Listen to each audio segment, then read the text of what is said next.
Assalamualaikum warahmatullahi wabarakatuh. Perkenalkan, saya Bayu Ditama. Di sini saya akan bersimulasi berperan menjadi sebagai jaksa penuntut umum.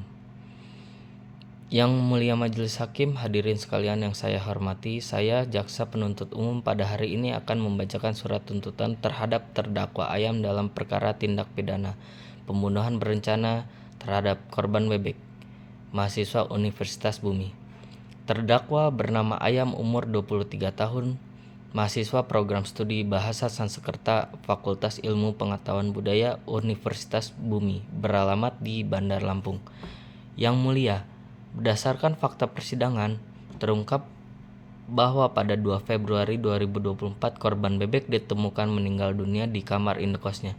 Kondisi korban tersebut telah dibungkus plastik besar, ditutup spray dan ditaburi pengawet serta wewangian agar tidak mudah tercium bau busuk. Keluarga korban sebelumnya tidak dapat menghubungi korban selama hampir 2 minggu, hingga akhirnya datang ke kos dan menemukan jasad korban setelah pintu berhasil dibuka. Dari hasil penyidikan dan pemeriksaan CCTV, saksi-saksi, serta barang bukti, polisi menetapkan Ayam sebagai tersangka dan ia ditangkap pada 4 Februari 2024. Sebelum kejadian, terdakwa Ayam adalah teman dekat korban. Namun, terdakwa memiliki motif iri hati, terlilit utang kos dan pinjaman online, serta terinspirasi dari tayangan film Narcos sebelum melakukan aksinya. Terdakwa telah membawa pisau lipat yang disimpan di jok motor.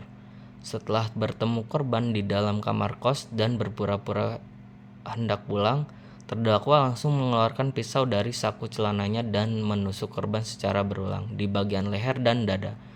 Korban sempat melakukan perlawanan tapi tidak dapat menyelamatkan diri.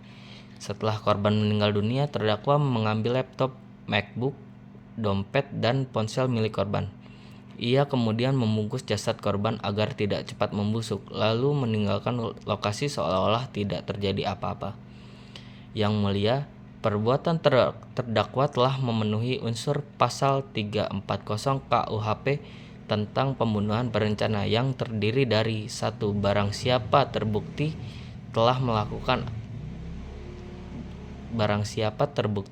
bahwa pelakunya adalah terdakwa Ayam sesuai keterangan saksi dan barang bukti dan pemeriksaan di persidangan. 2. Dengan sengaja terdakwa menyimpan pisau lipat sebelumnya datang ke tempat korban dan melakukan penusukan berkali-kali. Unsur kesengajaan terpenuhi karena perbuatan dilakukan secara sadar. 3. Dengan rencana terlebih dahulu terbukti dari membawa pisau sebelum datang ke kos, terinspirasi dari film kriminal, menunggu waktu yang tepat ketika hanya berdua dengan korban, berpura-pura hendak pulang lalu melakukan penyerangan. Dengan demikian, unsur premeditation untuk perencanaan terpenuhi. 4. Menghilangkan nyawa orang lain. Akibat tindakan terdakwa, korban mengalami luka fatal di leher dan dada hingga meninggal dunia. Seluruh unsur pasal 340 telah terpenuhi. Adapun dakwaan subsidiar pasal 338 KUHP tidak perlu dipertimbangkan karena dakwaan primer telah terbukti secara sah dan meyakinkan. Hal-hal yang memberatkan. 1. Perbuatan terdakwa dilakukan dengan kejam dan sadis, menusuk berulang kali. 2. Terdakwa berusaha menyembunyikan mayat agar tidak ditemukan. 3. Terdakwa mengambil barang-barang korban setelah dibunuh. 4. Terdakwa menimbulkan penderitaan mendalam bagi keluarga korban. 5. Terdakwa tidak menunjukkan penyesalan yang mendalam. Dalam perkara ini, JPU menilai tidak ditemukan hal yang meringankan.